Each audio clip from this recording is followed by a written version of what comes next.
Receita de café da tarde saudável. Em inglês, claro, né?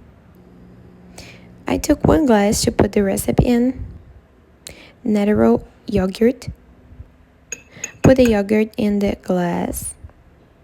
Honey. I love honey, really. Chia seeds. Seeds, sementes, só pra lembrar. Put it on. Grapes. You can use any fruit you like.